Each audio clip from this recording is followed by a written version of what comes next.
இன்னைக்கு வந்து இந்த ஒருங்கிணைந்த அவசர கால சேவைகள் மகப்பேறு மற்றும் இளைஞருக்காக இது பச்சிளம் குழந்தைகளுக்காக கொண்டிருக்காங்க. ஒரு 4 ரொம்ப ஸ்பெசிபிக் அனௌன்ஸ்மெண்ட்ஸை இன்னைக்கு அமைச்சர் பெருமக்கள் இன்னைக்கு இனாகரேட் பண்ணி தராங்க. ஸோ முதல்ல வந்து 43வது அனௌன்ஸ்மெண்ட் என்னன்னா mid wife let care. So இது வந்து இதுவரை வந்து நம்ம டெலிவரி வந்து 99% மேல வந்து இன்ஸ்டிடியூஷன் டெலிவரி ஆயிட்டு இருக்கு. பட் அன்பார்ச்சுனேட்லி அந்த சிசேரியன் செக்ஷனை இன்னும் குறைக்கணும், அந்த நார்மல் டெலிவரியை ப்ரமோட் பண்ணோம் அப்படிங்கிற ஒரு கான்செப்ட்ல தான் இந்த பர்டிகுலர் கேர் கொண்டிருக்கோம். ஸோ மிட் வைஃப் லெட் கேர்னா என்னன்னா இவங்களோட எக்ஸ்பர்டைஸ்ல இந்த நார்மல் பிரசவத்தை நம்ம ப்ரமோட் பண்ண போறோம். இவங்க they are all trained. So அதுக்கு உண்டான சூட்ஸா இப்ப மார்னிங் அமைச்சர் என்ன பண்ணிருக்காங்க, இவங்க வந்த உடனே தேர்ந்தெடுத்த, அதாவது நார்மலா இவங்கெல்லாம் டெலிவரி ஆகுன்றவங்களை தேர்ந்தெடுத்து அவங்களுக்கு உண்டான ட்ரையாஜ் பண்ணி அதுக்கு உண்டான இந்த பர்த் சூட்ல இதை டெலிவரி பண்ணுவோம். இன்கேஸ் ஏதாவது காம்ப்ளிகேஷன்னா ஆட்டோமேட்டிக்கா ஐஓசி வில் டேக் கேர். இது வந்து வீட்டில் நடக்கும் பிரசவம் கிடையாது. ஏன்னா இந்த மாதிரி கர்ப்பத்துல வந்து எப்ப ஒன்னா காம்ப்ளிகேஷன் நடக்கலாம், யாருக்கு ஒன்னா காம்ப்ளிகேஷன் நடக்கலாம். இந்த மாதிரி ஒரு அட்மாஸ்பியர்ல, ஹாஸ்பிட்டல் பேஸ் அட்மாஸ்பியர்ல நார்மல் டெலிவரியை ப்ரமோட் பண்றதுக்காக தான் இந்த பர்டிகுலர் அனௌன்ஸ்மெண்ட். அதுக்கு உண்டான ட்ரைனிங் எல்லாம் கொடுத்துட்டு இன்னைக்கு அமைச்சர் பெருமக்கள் வந்திருக்காங்க. அடுத்து வந்து ஒரு பிக்மி போர்ட்டல். இது வந்து எலிஜிபிள் கப்பல்ல இருந்து ஆரம்பிப்போம். ஒவ்வொரு தாய்மார்களும் நம்ம தமிழ்நாட்டை பொறுத்த வரைக்கும் ஒரு 11 lakhs மதர்ஸ் வந்து ஏன் மதர்ஸ் இருப்பாங்க.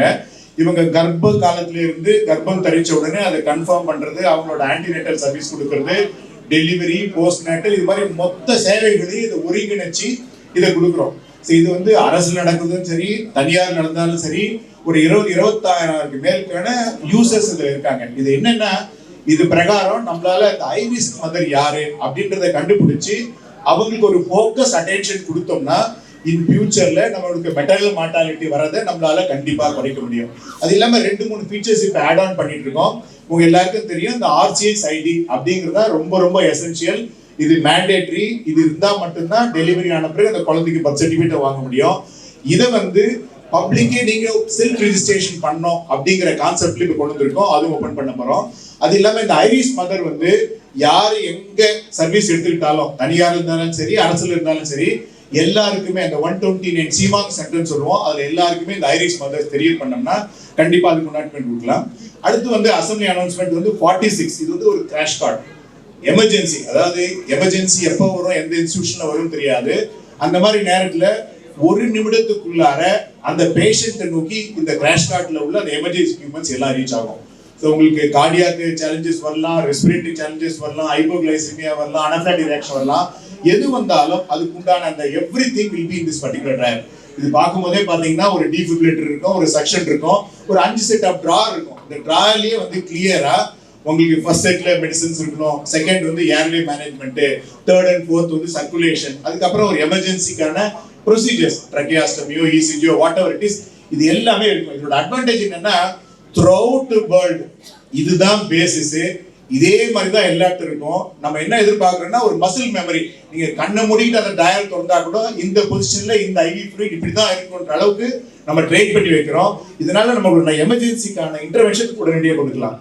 அடுத்த ஒரு இன்டர்வென்ஷன் என்ன, அசம்பிளி நம்பர் 42 வந்து நம்ம கிட்ட வந்து இப்போ போஸ்ட்மார்டம் ஹெமரேஜ் அப்படிங்கிறது தான் ஒன் ஆஃப் த ஒரு major cause for the maternal death.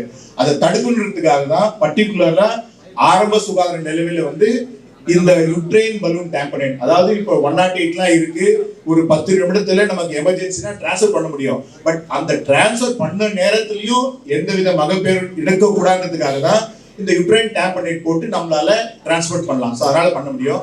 அடுத்து வந்து ஒரு யுட்ரைன் ட்ராப். இது வந்து ஒரு ரொம்ப சிம்பிளான இன்டர்வென்ஷன். இது ஏன்னா இந்த மெட்டர்னல் லாஸ், அந்த டெலிவரி ஆகும்போது அந்த பிளட் லாஸ் தான் வந்து one of the reason for postmortem hemorrhage. பர்டிகுலரா நம்ம தாய்மார்கள் வந்து அனிமியா இருக்கும்போது ஒரு சில கூடுதல் எம்எல் ஆனா கூட மெட்டர்னல் டெத் இருக்கிறதுக்கான வாய்ப்பு இருக்கு. ஸோ அதுதான் இதை மெஷர் பண்ண போறோம். ஏற்கனவே உள்ளது வந்து ஒரு விஷுவலா நம்ம கண்ணில் பார்த்து எவ்வளவு லாஸ் ஆகுதுன்னு சொல்லுவோம். பட் இதை வந்து ரொம்ப சயின்டிபிக்கலா நம்மளால மெஷர் பண்ணி அதுக்கு உண்டான இன்டர்வென்ஷன் கொடுக்க முடியும். இந்த மாதிரி ஒரு 4 பெரிய அனௌன்ஸ்மெண்ட்ஸ் மாண்புமிகு அமைச்சர்களும் மாண்புமிகு விளையாட்டுத்துறை மேம்பாட்டுத்துறை அமைச்சர்களும் தொடர்ந்து இருக்காங்க. பொதுமக்கள் இந்த சேவையை பயன்படுத்திக் கொள்ளுமாறு வேண்டி கேட்டுக்கொள்கிறோம். நன்றி, வணக்கம். அண்ணன் மா. சுப்பிரமணியன் அவர்கள் எந்த நிகழ்ச்சியாக இருந்தாலும் அது பெரும்பாலும் என்னை வைத்து, ஒன்று முதலமைச்சரை வைத்து அந்த நிகழ்ச்சி நடத்துவார், இல்லை என்றால் என்னை தான் அந்த நிகழ்ச்சிக்கு அழைப்பார், என்னை வைத்து தான் நடத்துவார். ஏனென்றால் மக்கள் நல்வாழ்வுத்துறையும் என்னுடைய துறை விளையாட்டுத்துறையும் ஒன்றோடு ஒன்று ஒட்டி பிணைந்தது. விளையாட்டுத்துறை நன்றாக இருக்க வேண்டும் என்றால் மக்கள் நல்வாழ்வுத்துறை நன்றாக இருக்க வேண்டும். மக்கள் நல்வாழ்வுத்துறை நல்லா இருக்கணும்னா விளையாட்டுத்துறை சிறப்பாக இருக்க வேண்டும். எனவே என்னுடைய துறையும் அவருடைய துறையும் ஒன்றோடு ஒன்று நாங்கள் டிபெண்டாக இருக்கிறோம். அந்த மாதிரி தான். அதே போல் இங்கே இந்த மருத்துவமனையில் பல்வேறு திட்டங்கள் பல்வேறு வசதிகள்லாம் செஞ்சு கொடுத்ததுக்காக எனக்கு நன்றி சொன்னாங்க. நான் தான் அவங்களுக்கு நன்றி சொல்லணும். ஏன்னா இது சேப்பாக்கம் திருவல்லிக்கேணி தொழில் இருக்கக்கூடிய மருத்துவமனை, நம்மளுடைய தொழில் இருக்கக்கூடிய மருத்துவமனை. எனவே உங்களுடைய சேவை இன்னும் மேன்மேலும் சிறக்கட்டும். நான் பலமுறை சொல்லியிருக்கிறேன், கலைஞருடைய பேரன் எனக்கு கடவுள் நம்பிக்கை கிடையாது. நான் கடவுளாக பார்க்கறது இங்கே வந்திருக்கக்கூடிய டாக்டர்கள், மருத்துவர்கள், உங்களையும் செவிலியர்கள். உண்மையான கடவுள் எனக்கு தெரிந்த கண்ணுக்கு தெரிந்த கடவுள் நீங்கள் தான் என்பதை கூறிக்கொண்டு மீண்டும் இந்த 4 திட்டங்கள் இதை சிறப்பாக மக்களுக்கு கொண்டு போய் சேருங்க. உங்களுடைய மருத்துவ பணி சிறக்கட்டும் என்று கூறிக்கொண்டு வாய்ப்புக்கு நன்றி கூறி மீண்டும் நம்முடைய அமைச்சர்களுக்கு நன்றி கூறி விடைபெறுகின்றேன். நன்றி, வணக்கம்.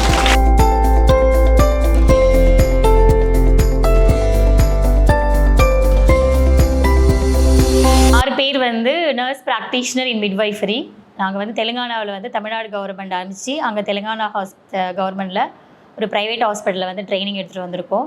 ஸோ இந்த கான்செப்ட் வந்து நார்மல் டெலிவரி வந்து அதிகமாக ஆக்கணும் அப்படின்றது தான் மெயின் கான்செப்டாக வந்து நம்ம கவர்மெண்ட் ஆஃப் இந்தியா வந்து ரெக்கமெண்ட் பண்ணி ஸ்டார்ட் பண்ண முதல் ப்ரோக்ராமு. ஸோ நாங்கள் வந்து எங்களுக்கு வந்து மாதமாக இருக்கிற ஓபிலே எங்களுக்கு மிட்வைஃப் ஓபின்னு ஒன்று தனியாக ஒன்று ஆரம்பிப்போம். ஸோ அந்த ஓபியில் வந்து ஃபஸ்ட்டில் வர மதர்லாம் வந்து அவங்களாம் நார்மலாக இருக்காங்களா அப்படின்னு நாங்கள் பார்த்துட்டு அவங்களுக்கு எந்த பிரச்சனையும் இல்லை, ஒன்லி நார்மலாக தான் இருக்காங்க அப்படின்னா அவங்கள லோ ரிஸ்க் மதர், அதாவது நல்லா இருக்கு ஹெல்த்தி அம்மா அப்படின்னு சொல்கிறது, அதாவது ஹெல்த்தி விமன் அப்படின்னு சொல்லுவோம். அவங்கள மட்டும் நாங்கள் மாதமாக இருக்கிற ஓபியில் எங்ககிட்டே நாங்கள் செக்அப் பண்ணுவோம். நாங்களே வந்து எக்ஸாமின் பண்ணுறது, அவங்களுக்கு தேவையான டெஸ்ட் எழுதி கொடுக்குறது, அவங்களுக்கு என்னென்ன மாத்திரைகள்லாம் தேவைப்படும், என்னென்ன எக்ஸசைஸ்லாம் தேவைப்படும் அப்படின்னா நாங்கள் அவங்களுக்கு வந்து அங்கேயே சொல்லி கொடுக்குறோம். ஒரு மாதமும் அவங்களுக்கு என்ன தேவை, என்ன பிரச்சனை வரும், அந்த பிரச்சனையை எப்படி வீட்டிலேயே வந்து மேனேஜ் பண்ணிக்க முடியும் அப்படின்றத நாங்கள் அவங்களுக்கு வந்து மாதமாக இருக்கிற ஓப்பிலே சொல்லி கொடுக்குறோம். ஸோ அது மட்டும் இல்லாமல் லேபர் பிரசவத்துக்குன்னு வந்துட்டாங்க அப்படின்னா, டெலிவரிக்குன்னு வந்துட்டாங்கன்னா அங்கே வந்து அவங்க என்ன பண்ணணும், அவங்க வந்து வலி இல்லாமல் இருக்கிறதுக்கு என்னென்னலாம் நாங்கள் கொடுக்க போகிறோம் அப்படின்றத அந்த அம்மாவுக்கும் சொல்லி கொடுக்குறோம். கூட வரவங்க, அது வந்து பர்த் கம்பேனின்னு சொல்கிறோம், அவங்க கூட பிரசவத்துக்காக யார் வராங்களோ அவங்களுக்கு வந்து வலியில் இருக்கவங்களுக்கு என்னென்னலாம் செய்யணும், என்னெல்லாம் செஞ்சால் அவங்களுக்கு வலி இல்லாமல் இருக்கும் அப்படின்றதையும் நாங்கள் வந்து மாதமாக இருக்கிற ஓபிலே நாங்கள் வந்து அவங்களுக்கு வந்து சொல்லி கொடுக்குறோம். அப்படி மாதமாக இருக்கிற ஓபிலே எங்ககிட்ட செக்கப்புக்கு வர அம்மாவுக்கு வந்து ஏதாவது அவங்களுக்கு பிரச்சனை இருக்குது, பிபி அதிகமாக இருக்குது, சுகர் அதிகமாக இருக்குது, அவங்க பிளட் டெஸ்ட்டில் ஏதாவது வந்து வேல்யூ வந்து அதிகமாகவோ கம்மியாகவோ இருந்தா அப்படின்னா அந்த டைமில் டாக்டர்ஸ் இருக்கிற இடத்துக்கு நாங்கள் அவங்கள வந்து அனுப்பி விடுவோம். ஸோ அவங்கக்கிட்ட போயிட்டு அவங்க வந்து ஒப்பீனியன் மாதிரி வாங்கிக்கிட்டு நார்மலான பிறகு திரும்ப எங்ககிட்டையும் வருவாங்க. ஸோ அவங்களுக்கு என்னென்னலாம் சொல்லிக் கொடுக்க போகிறோம் நாங்கள் அப்படின்னா, ஆன்டினேட்டல் மாதமாக இருக்கும்போது என்னெல்லாம் அவங்க சாப்பிடணும், என்னெல்லாம் சாப்பிடக்கூடாது அப்படின்றதையும் சொல்லிக் கொடுக்குறோம். அப்புறம் என்னென்ன எக்ஸசைஸ் வந்து அவங்க பண்ணலாம், அந்த எக்ஸசைஸ் எப்படி பண்ணணும் அப்படின்றத அவங்களுக்கு நாங்கள் சொல்லியும் கொடுக்குறோம். எப்படி செய்யணும்னு வந்து டெமான்ஸ்ட்ரேஷன் மூலமா செஞ்சும் காட்டுறோம். திரும்ப அவங்கள செய்ய சொல்லிவிட்டு கரெக்டாக தான் பண்ணுறாங்களா அப்படின்றதையும் அவங்க செய்ய சொல்லி நாங்கள் வந்து தப்பாக பண்ணாங்கன்னா நாங்கள் கரெக்ட் பண்ணி அவங்கள வந்து அனுப்பிவிட்றோம். அவங்க வீட்டுக்கு போன பிறகு அவங்க என்ன பண்ணணும், என்ன பண்ணக்கூடாது, வீட்டில் ஏதாவது அவங்களுக்கு பிரச்சனை இருந்துன்னா யாரை காண்டாக்ட் பண்ணணும், எப்படி வரணும், எப்படி வண்டி பிடிச்சி வரணும் அப்படின்றதையும் ஒரு பர்த் ப்ரிப்பேர்னஸ் பேக்கேஜ் அப்படின்றதையும் நாங்கள் வந்து அவங்களுக்கு வந்து மதருக்கும் கூட இருக்கிற அட்டெண்டருக்கும் நாங்கள் வந்து அவங்களுக்கு வந்து சொல்லி கொடுத்து அனுப்புகிறோம். அப்புறம் வலின்னு வந்த பிறகு ஹாஸ்பிட்டலுக்கு வந்து எப்படி வரணும், ஸோ அவங்க வந்தாங்கன்னா அங்கே என்னென்ன ப்ரொவிஷன்லாம் இருக்கும் அப்படின்றதையும், ஸோ முக்கியமாக பார்த்திங்கன்னா நிறைய பிரசவத்துக்குன்னு வராங்க அப்படின்னா அவங்களுக்கு வந்து வலி நிறைய இருக்கும். ஸோ அந்த வலியை தாங்க முடியாதனால நிறைய பேர் வந்து நார்மல் டெலிவரி வேணாம், நாங்கள் ஆப்ரேஷன் பண்ணிக்கிறோம் அப்படின்றே சொல்கிறாங்க. ஸோ அந்த வலி இல்லாமல் இருக்கிறதுக்கு நாங்கள் என்னென்னலாம் வச்சுருக்கோம் அப்படின்னா, ஸோ எங்ககிட்ட இந்த மாதிரி பர்த்திங் பால் அப்படின்னு வந்து வச்சுருக்கோம். ஸோ பர்த்திங் பால் மேக்கத்தில் வந்து மேலே வந்து துணி மாதிரி கட்டியிருக்கோம், இது வந்து ரிபோசோ அப்படின்னு சொல்லுவோம். ஸோ வலி வரும்போது அவங்க வந்து இந்த பர்த்திங் பால் வந்து யூஸ் பண்ணலாம்.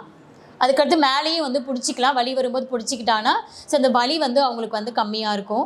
அதுக்கடுத்து பார்த்திங்கன்னா ஒரே படுத்துக்கிட்டு டெலிவரி பார்க்காம நிறைய பொசிஷனில் வந்து நாங்கள் டெலிவரி பண்ணுறோம். என்னென்ன பொசிஷனில் டெலிவரி பண்ணுறோம் அப்படின்றதையும் நாங்கள் வந்து இங்கே போட்டு காட்டுறோம். இதில் வந்து அந்த அம்மாவுக்கு வந்து சொல்லிக் கொடுப்போம், இந்தந்த பொசிஷனில் நாங்கள் டெலிவரி பண்ணுவோம் அப்படின்னு நம்ம சொல்லி கொடுக்குறோம்.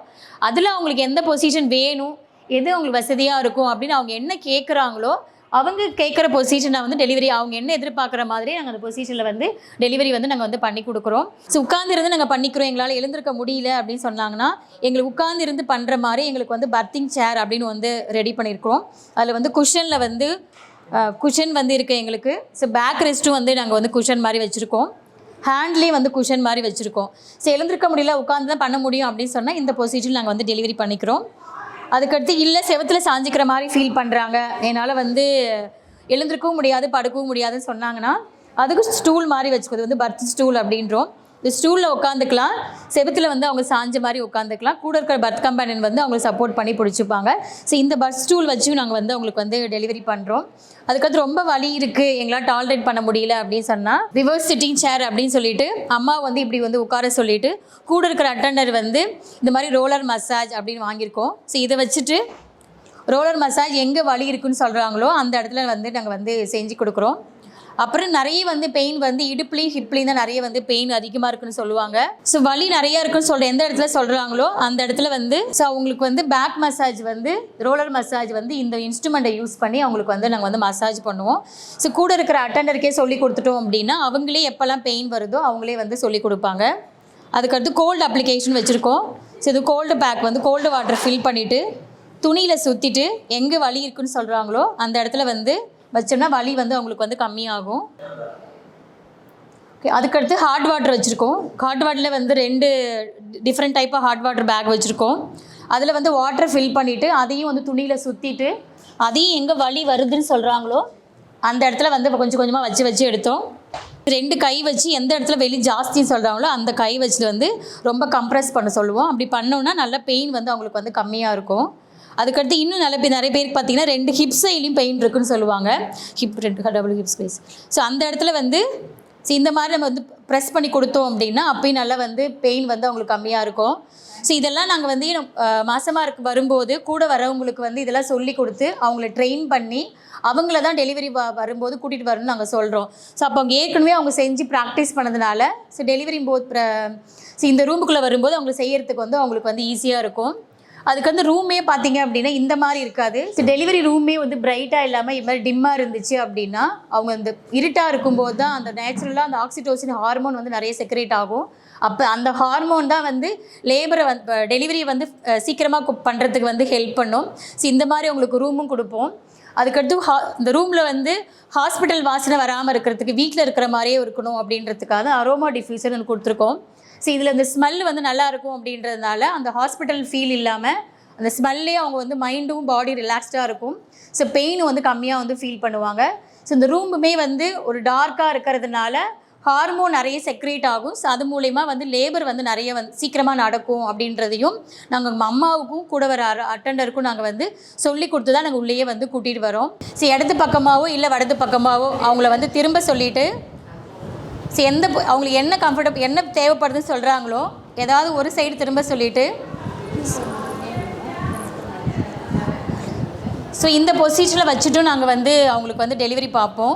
ஸோ அவங்களுக்கு வலி வரும்போது கூட இந்த மாதிரி வந்து ஆட்ட சொன்னோம் அப்படின்னா அப்பயும் அவங்களுக்கு வந்து வலி கம்மியாக இருக்கும். எழுந்திருக்கவே முடியல அப்படின்னா இந்த பொசிஷன்லையுமே அவங்களுக்கு வந்து ஹிப் மசாஜ் பண்ணுறது, ஹார்ட் ஃபார்மடேஷன் கொடுக்குறது, ஸோ எங்கே வலி நிறையா இருக்கோ அங்கே வந்து ப்ரெஷர் கொடுக்குறது எல்லாமே இந்த பொசிஷன்லேயும் நான் வந்து அவங்களுக்கு வந்து பண்ணுவோம். ஸோ இது பெட்டிலே இருந்துக்கிறோம் நாங்கள் இதிலே வந்து டெலிவரி பார்த்துக்குறோம் அப்படின்னு சொன்னால் கூட பெட்டிலே மாதிரி வந்து பொசிஷன் நாங்கள் வந்து ஒரு டாய்லெட்டில் உட்கார மாதிரி உட்கார சொல்லி இப்படியும் வந்து நாங்கள் வந்து டெலிவரி பண்ணுவோம்.